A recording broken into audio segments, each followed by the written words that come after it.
As I've like gotten older and more mature in sales ops, I've realized that like slowing down is really important and making sure that you're doing a full, complete job. You have the enablement ready, you have everything ready, and slowing down and actually achieving your goals is more important than just running around all in place.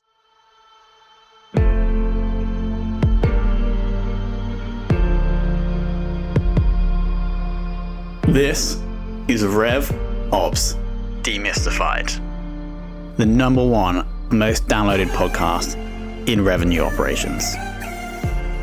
We invite the brightest minds in RevOps onto the show to deconstruct the what, why, and how behind rep productivity, forecasting, metrics, and all things revenue. This podcast is brought to you by Ebster, a revenue intelligence platform used to identify risk in the pipeline and score customer engagement.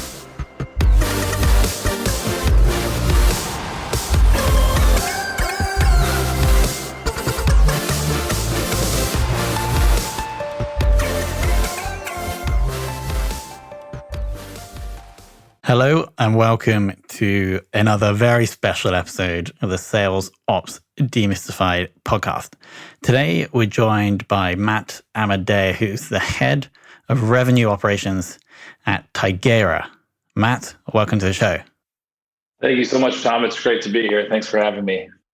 So I'm sensing around 7 years experience in sales ops, recently transitioned into revenue operations. Can we first understand why you came into sales ops around 7 years ago? It's a good question. I was working for a company called Job Science at the time, which I know, was partners with Ebsta. And we were built on Salesforce, and I just saw the power of the platform, and is really where, I don't know, I guess I've always been like a guy who was, always trying to like drive efficiencies and find the fastest way to get from, one place to another place sort of thing. And so it kind of just like felt right. I really enjoyed the work of just like figuring stuff out and really, really getting to create these processes for the whole team and stuff. So I saw like an entry to it because I was working as an account manager at Job Science, and I just took that opportunity when it was available, working internally at Job Science. And it's been great. It's challenging and rewarding, and you really feel like you're a strategic role. So I'm glad I made the transition out of like a customer facing role, to be honest with you. So do you think there's something like, because you're not, I guess, part of the operation itself, that enables you to step back and spend time like improving or making the operation more efficient, and that work is more strategic than just selling? Right. Yeah, I agree. Correct. Yeah, exactly. It's like I get to make important decisions on how, the future of the company is going to, how we're going to operate in the future of the company, instead of just being one salesperson. I mean, the salespeople are great. I love all the salespeople. It's fun to work with them. There's a lot of interesting personalities, as you can imagine, as you know. And so I just really enjoy being, kind of like that tactical. I kind of think about it like, when, like in any war, like World War II, there's always the guys in the back that were like planning all the things, So it's kind of, being the planner is very exciting and rewarding, especially when you see, your processes and the way, you see the impact that you've made on a company is really rewarding. Yeah, let's be very careful not to belittle the incredibly valuable and important role that sales reps run here. But we're just saying that it's also quite fun to plan. Let's fast forward to today. So, am I getting the pronunciation of Tigera right? Tigera, yes. Perfect. Was there a RevOps function before you joined? No RevOps function before I joined. So I was like the guy who created the RevOps function. I was the one. They originally hired me as sales ops, and then I quickly told them, hey, I think since we really don't have marketing ops, we don't have CX ops, I'm kind of finance ops too, covering the whole gamut here. We should create a revenue ops function, and then once we hire, now that we've hired for marketing ops. We've hired for a CX ops guy. Those guys all roll up to me now, or those people all roll up to me now. And, so it's it's much better way, because now the CMO and the VP of customer success and the VP of sales, they're all our customers instead of us being kind of spread out. I feel like that's how the old model was. So did you hire those people in marketing ops and CX, or they already hired when you joined? No, I hired them, and then they were approved. The marketing leader was the hiring manager as well. We were kind of like a dual role. And do you report into the CRO? There is no. He's a VP of sales. I do report into the VP of sales, yes, which is still, I think it's a good way. I know a lot of companies report into like a chief operating officer or a VP of operations, but we just don't have that role at our company. So there's not. It's just they're more focused. Yeah, it's just you just don't have that role. So I'm just still rolling up to the VP of sales. I think ideally you'd want to roll up to the VP of operations if there was one, or a COO. Got it. I mean, we did have an example a couple of weeks back where the head of RevOps was reporting to CFO, which is quite interesting. Yeah. They're more independent from the business. Right. Because here, like, do you not then have the CMO coming to you? Like, if they're not like, because you're not reporting into the marketing or the success lead, is there any conflict there? I wouldn't say there's conflict, because we have weekly sync meetings with the marketing leader, with the customer success leader. We they're involved in all of our sprint planning. And so we cut everything up into 2 week sprints, and we discuss what we're going to do. And they're involved in the sprint planning meetings basically every week, and then kind of ensuring that, what their requirements are getting done and we're moving forward. And then we also have quarterly goals that, because the problem with the 2 week sprints is you kind of lose sight of the bigger picture sometimes if you're just focusing on these 2 week sprints. And so when we have quarterly goals that we check in with once a month, and we're kind of, I'm always checking in individually, but we check in with the CMO or the customer success leader once a month on those bigger overarching goals. Like, this quarter, our goal is enablement, because we have a lot of docs on how to do all these things. And it's like, they're just kind of all over the place. So it's like organizing them, creating a whole, playbook.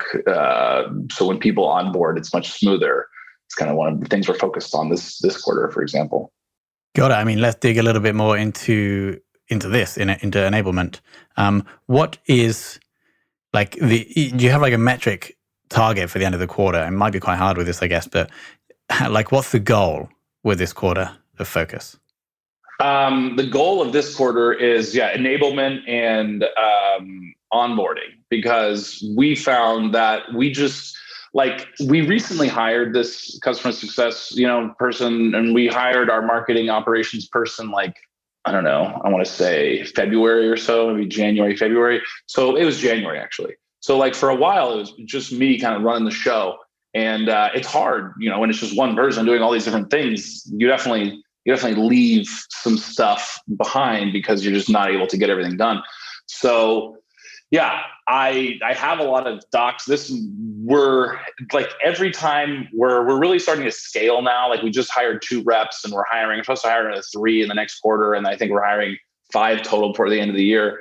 So, or 5 or 6 total before the end of the year. So we really just want to make sure we have a smooth onboarding process. Everything's so spread out. We have Lessonly, and we have kind of some lessons in there. And then we have a bunch of docs that are kind of spread out. And the goal of the quarter is just to have, when on the end of the quarter, when we're able to have people just sign up. When people come on board, they're able to onboard easily. They know exactly where all the documents are, all the processes. It's an easy map to kind of see where all the different things are, different flow charts and stuff like that. Our lesson, we have Lessonly, and it's kind of old and outdated. So that's what we're working on right now, updating all that and making sure that it's a smooth, even stuff like, this is kind of embarrassing, but even stuff like, just like the first thing we did was like create a checklist of all the different tools that we have that we sign them into. Before, it was kind of just like me having to remember, and just stuff like writing that down. It was like, I can't believe we didn't do that before, but we didn't like slow down and then think about, okay, like, let's focus on one area and how can we improve that one area? And then you think like, oh God, this is such low hanging fruit. I can't believe I didn't do this 6 months ago or a year ago, because that would happen all the time. Somebody would come on board and then like, oh, you forgot to give them their LinkedIn Sales Navigator license. I'm like, oh, sorry. Let me do that real quick. So it just makes us look bad. You don't want, as you're a new sales rep and your ops guy forgets to give you your LinkedIn Sales Navigator license, and you got to ping him and do, it's just looks like a shoddy operation. You puts less trust in the company. And so we're just cleaning all that stuff up. And that's what kind of the growing pains of being like a Series B company, kind of like really hitting our stride with, scaling operations. We're finally getting into predictable revenue, the predictable revenue, goal, which is awesome. We've kind of had lumpy revenue. So it's going to be, it's awesome. We're really picking up steam. Amazing. Yeah. How can you expect the sales rep to do everything you want them to do in terms of admin if you can't get them their Sales Navigator license on time? Alex, I'm going to bring you in now to dig a little bit deeper, please. Right. Great. Thanks, Tom. And thanks, Matt. Some really interesting pieces there, and sounds something like a really good and fun journey that you've been going through with Tigera and before too. It's been great. Yeah, I think there's just a lot of value to just really when you sort of essentially shared what your experience felt like before and how you've been sort of tidying up. So you sort of said, you're rushing around, it was all in your head. And, just reminding me how, again, particularly when you were the guy, doing ops for all the different go-to-market functions. And of course, it's all about prioritization. You're not doing everything. You're letting a lot of it slide, presumably because you have to. And it's hard to make that kind of consistent progress.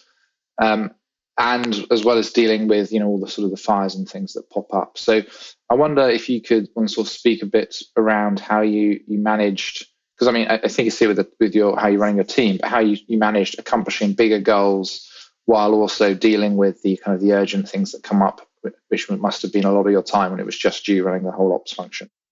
Right. No, yeah, that's a good question because to be honest, in the first year that I worked at Tigera, it was really easy to lose sight of those bigger goals and then come back at the end of the quarter and be like, oh, I'm sorry, I didn't even begin to work and think about this, and that actually happened a couple of times. And then we talked about it and I was like, hey, we need to have, I set aside time on my calendar, an hour each week, which doesn't seem like a lot, but sometimes you just need to because it fills up quickly with focusing on each goal that I have that quarter, and how I progress that goal.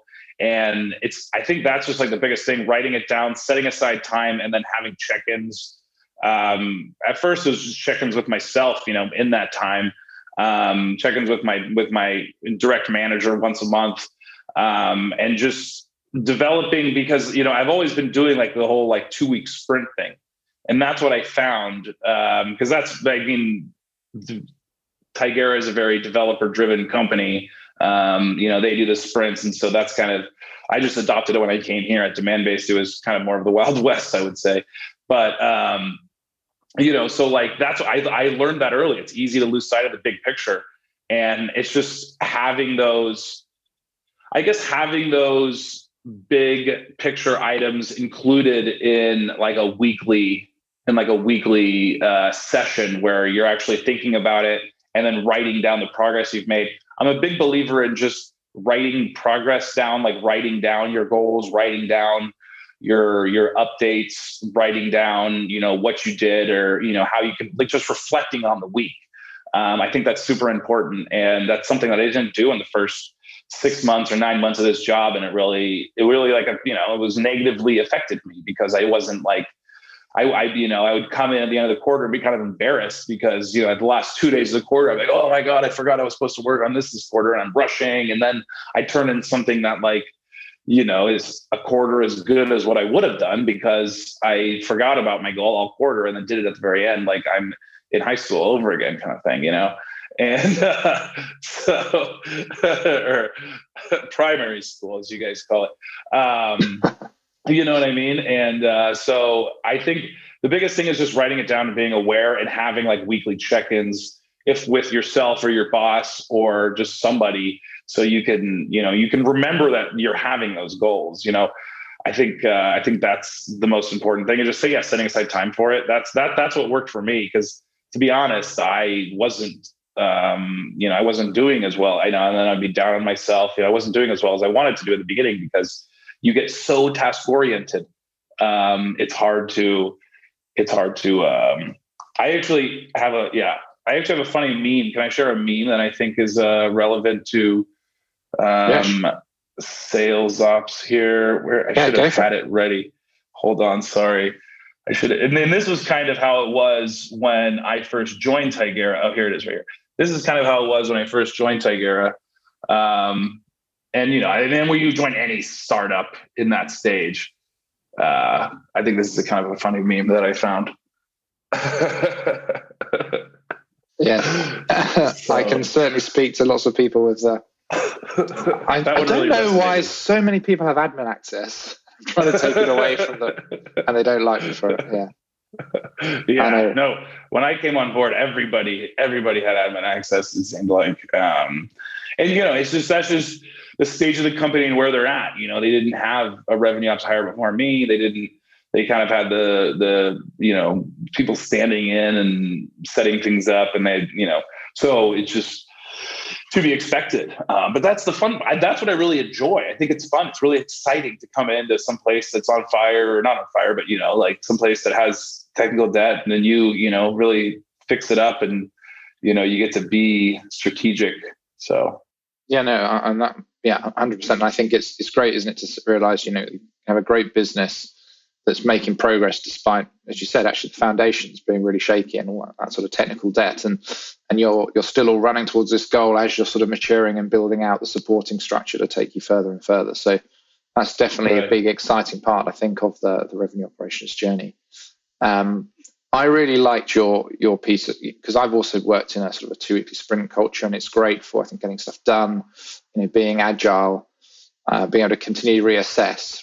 And you do get into that thing. If you get new things you need coming up, every week or every couple of weeks, and it can be, as you said, very easy to lose sight of your quarterly goals. So that sort of that check-in, and that let's put something in the calendar for all of them, and let's make sure on at least a monthly basis with the whole team, we're checking against progress, so that we are biasing what we do.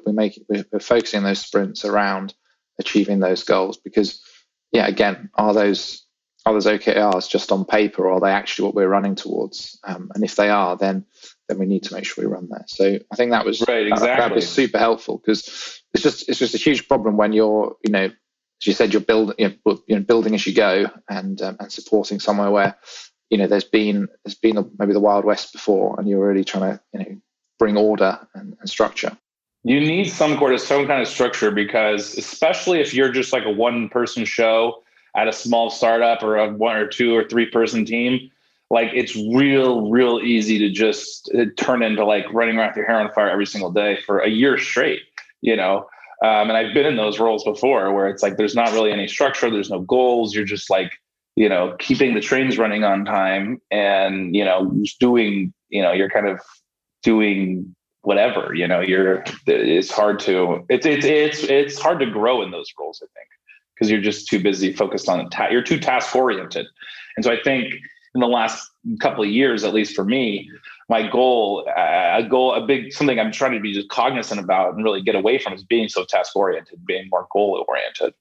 Great. And actually that was kind of where I was wanting to take this sort of direction of the question. So thinking a bit about, from going from being that one-man band in the ops side to growing your team and scaling out and building out the documentation, as you sort of, how have you been sort of taking your department into being goals orientated and as well as yourself? Well, just do the same exact thing with them, same exact thing with, pretty much just copied what I did with myself, talk about their goals. We check in monthly. I advise, I don't tell them to do anything because I don't want to, I advise them to, set aside an hour on their calendar to kind of check in and make sure that they're progressing on those goals and reflect on what they've done in the past week on those goals. And if anything, just use that hour to work on that particular goal. You know what I mean? If you can work 1 hour a week for 12 weeks in a row, then you've worked 12 hours. I'm sure you've done some pretty good progress on whatever you're trying to do.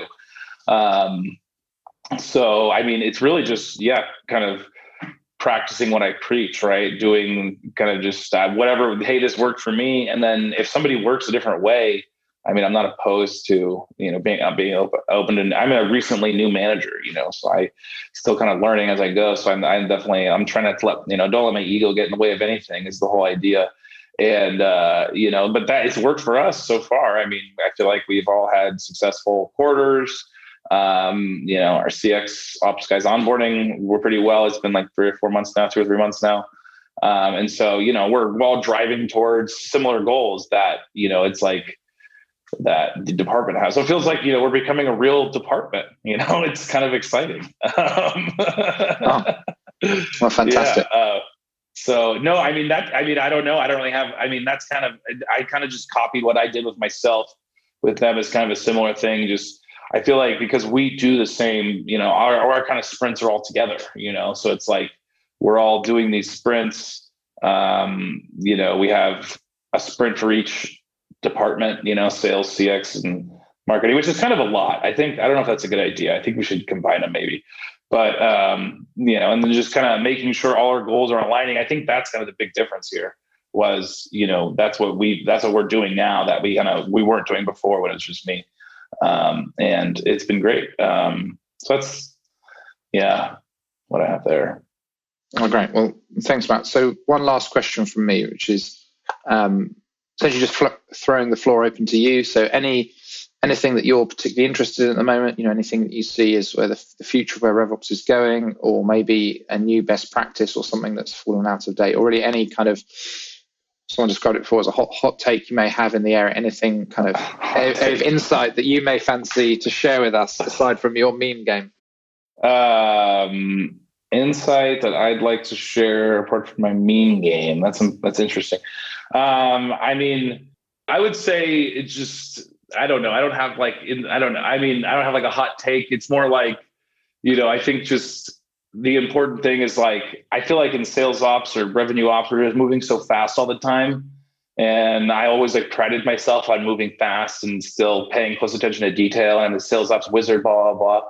But then as I've gotten older and more mature in sales ops, I've realized that slowing down is really important, and making sure that you're doing a full, complete job. You have the enablement ready, you have everything ready, and, slowing down and actually achieving your goals is more important than just running around all over the place. And I think that's the biggest thing I've learned is because I used to be that sales ops guy that kind of just covered everything and did it added all the responsibility I possibly could. But then it's the old jack of all trades, master of none type thing, so slowing down and actually delivering good deliveries, good results on, 3 great things is better than 10 half-done things. And I think that's just the biggest takeaway I've learned in the last 5 or 6 years of my life. Because I went from I used to be kind of a high-strung, guy that just running around and wanted to do everything.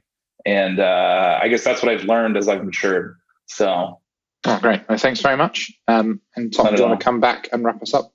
Slowing down in sales ops, there's some wisdom there, Matt. Final question. Who in the world of sales / RevOps would you most like to take for lunch? What is the guy?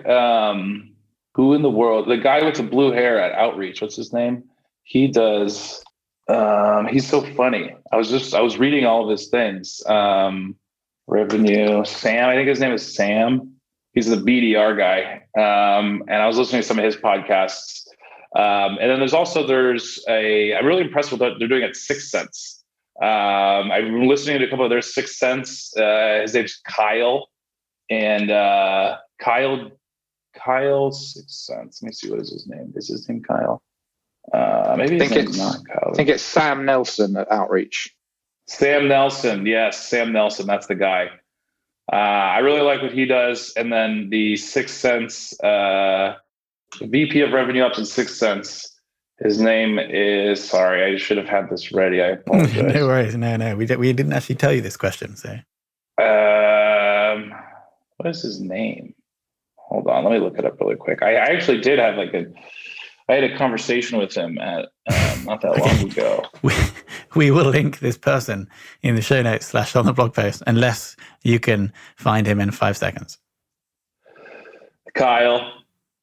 No, his name's not Kyle. Okay, it's fine. I apologize. I don't know. I'm sorry. VP of RevOps. Corey Geyer? Corey Geyer. That's the guy. Corey Geyer. I couldn't find him. He's awesome, dude. Previous guest. He's a previous guest. He's awesome. Before my time. Before your time. I was going to say, I looked back and I listened to a couple. I didn't look back far enough, I guess. What they're doing at 6 Sense just blew my mind. And it really gave me a lot of inspiration for what our current goals are here at Tigera. So I think it's important to listen to these podcasts and stuff like this. We agree. It's very important to listen to the best podcasts in sales ops. I'm joking. Exactly. There are many great. I know you're not joking. It's important. I agree. We should be listening to this podcast. Matt, I want to thank you for coming on and giving a very authentic, relaxed view and approach, which is different from other guests we have. But for me, the thing that stood out was your final point about slowing down. We're actually going to call this episode Slowing Down in Sales Operations, because it's something we haven't heard before. And delivering 3 awesome things instead of 7 mediocre things, I think, is a super important lesson for the audience. So, Matt, thank you so much for coming on. Thank you so much. I appreciate it.